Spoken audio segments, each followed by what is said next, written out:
तर पब्लिक आपल्या 100 डेजच्या सिरीजमधला हा 5 नंबरचा ब्लॉग. तर कसं आहे पब्लिक, मी तुमचा लाडका सायरा. सकाळी 6 वाजता मित्राच्या घरी गेलो. त्यानं झोपेतून उठला होता. त्याची कॅप त्याला दिली. हा बघा तुमचा सायराज कसा दिसतोय वर्दीवर. शैलेश भाऊशी झोप मोडून आम्ही निघालो. पण चाललोय तरी कुठे, थांबा सांगतो. शैलेश भाऊला केला टाटा बाय बाय आणि निघालो.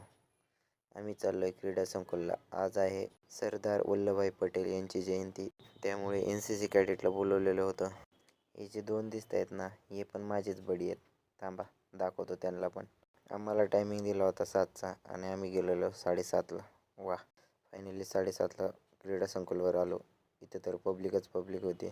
बाई, सगळेजण माझे ब्लॉग बघतात वाटतं. सगळेजण असे बघतायत की एखादा सेलिब्रिटी आलाय. सगळ्या कॉलेजचे कॅडेट आले होते, त्यात आम्ही पण सामील झालो. इथपर्यंत सगळं ठीक आहे, पण आता इथून आम्हाला चालवत नेणार होते टाऊन हॉलपर्यंत. मग काय, थोड्याच वेळात रॅलीला पण सुरुवात झाली. सगळेजण इंटूजमध्ये उभा केले आणि युनिटी मार्चला हिरवा झेंडा दाखवला आणि सगळेजण टाऊन हॉलकडे निघाले.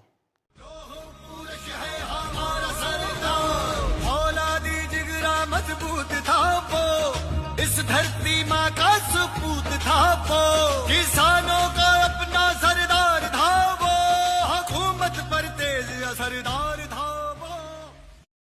फायनली टाऊन हॉलला आलो आणि सगळे तापले. सगळे म्हणायला लागले, हा बॅनर पहिला क्लोज करा, नाहीतर आपल्याला आणखीन कुठेतरी घेऊन जातील. शेवटी बॅनर क्लोज केलाच आणि सगळ्यांसोबत सेल्फी घेतली. NCC मधल्या काही कॅडेटला काही कॅरेक्टर दिले होते. त्यातले काही कॅरेक्टर कोणी ओळखत असेल तर मला नक्की कमेंट करून सांगा. सगळ्यांना एवढं लांब चालवत आणलं आहे आणि इथं आणून बसवलं. आता काय देतात काय माहिती. एवढं लांब चालवत आणलं आहे आणि दिलं आहे काय 2020. वा अरे बाई. नंतर पब्लिक म्हटली आम्हाला पण घ्या ब्लॉगमध्ये. मग काय, त्यांना पण घेतलं. नंतर मॅडमला पण आपल्या ब्लॉगमध्ये घेतलं. एवढं लांब चालत आणलं आहे, नंतर फोटो तर काढायला पाहिजे ना. मग काय, बॅनरसोबत फोटो काढले. हे बघा, हे सर कसले गोंडच दिसते आणि आमचे कॅडेट. त्यानंतर आम्ही गेलो मारवाडी राजस्थान विद्यालय लातूर येथे. तिथे रिफ्रेशमेंटसाठी बोलवलेलं होतं.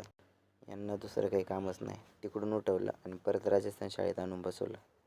नंतर रिफ्रेशमेंटमध्ये समोसा, कपकेक, भरपूर साऱ्या गोष्टी होत्या. मग काय, दाबून खाल्लं आणि नंतर परत वर्किंगला लावलं. हे बघा, वर्किंग झाली आणि नंतर आठवलं आपली गाडी तर क्रीडा संकुलला लावली. मग काय, निघालो पै क्रीडा संकुलला. क्रीडा संकुलला आम्ही बॅग पण ठेवलेल्या होत्या. तिथं गेलो, पहिले बॅग बघितलं. सगळ्यांचे बॅग, पैसे वगैरे सगळं होतं. क्रीडा संकुलात चालू होत्या बेसबॉलच्या मॅचेस फायनल. तिथं बघितल्या मॅचेस, बट त्यात काय कळणार झालं कसं खेळायचं.